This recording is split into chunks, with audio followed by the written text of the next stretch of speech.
So, what are your names and your roles here at UNC? I'm Sally Brown, and I'm married to Mack.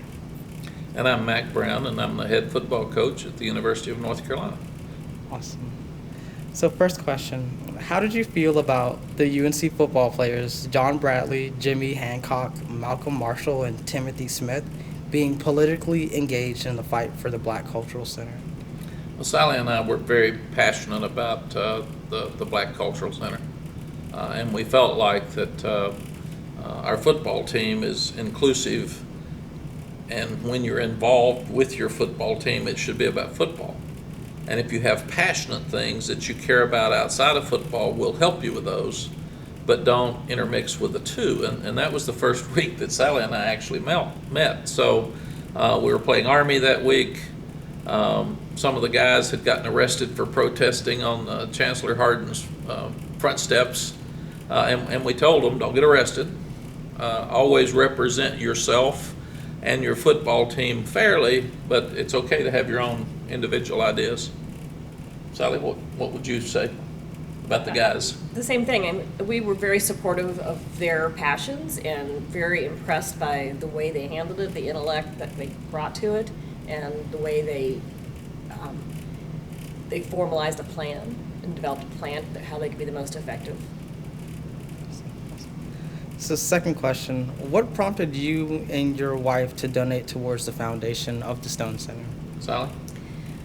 Well, as you know, the university had promised the students a Black Cultural Center, and that was the basis of what we began to think was so important, is when you make a promise, you keep the promise. And the promise had been made, but it had not been followed through with. And the students strongly felt like they needed to have that on campus to represent them. And we just felt like it was important. If it was important to them, it's very important to us. And a promise was a promise. And Chancellor Hardin was the chancellor at that time. And Jesse Jackson and Spike Lee were coming in to have a rally on Friday night, and they asked our football team to come to the Smith Center for the rally and miss their Friday night meeting and even possibly not play the game on Saturday. And like I said, that was the first week that Sally and I had met. So I met with Chancellor Hardin and John Swafford, the athletics director at that time, and said, listen, I can't. If the guys don't come to the Friday night meeting, we don't have a team anymore. And we said we'd keep these two separate. So I asked them, did I have the permission to tell anybody that skips the Friday night meeting or doesn't play in the ball game to take their scholarships away? Because it was very important that we kept politics separate from our football team. And they said yes. So I met with the team and actually told the team that, guys, we can't do this now. Our football team's very important to this university. It's very important to us. You have to be at the Friday night meeting. We're going to play the game on Saturday. And if you're not going to do that, then you'll no longer be part of our team. And I walked out of the room, not knowing whether we'd have a game on Friday night or on Saturday or not. And 4 captains came up right after that and all said, Coach, we told them we're going to have our team. We're going to play in the game on Saturday. Would you do a few things for us? I said, what are they? And they said, would you let 3 of the guys who are injured and not going to play go to the rally for Spike Lee and Jesse Jackson in the Smith Center? I said, absolutely. Said, will you video it so the guys can see it on Sunday? I said, absolutely.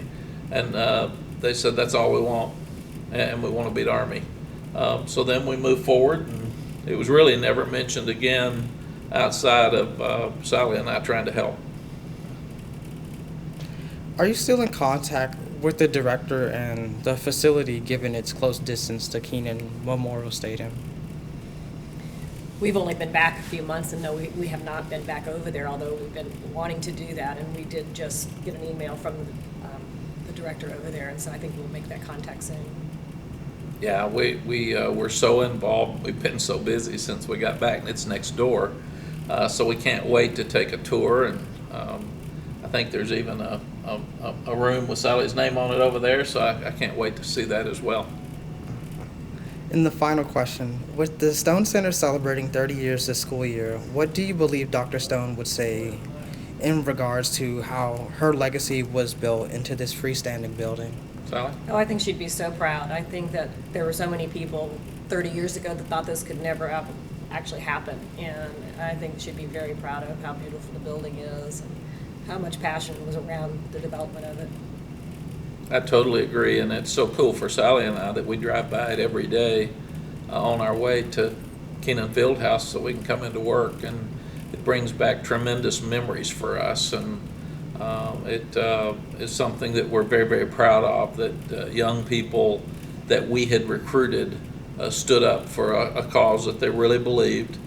They learned to separate it from their football program and make it all happen, and Sally and I kept our promise, and that was to do everything we could do within our power to make sure that this promise came true for them.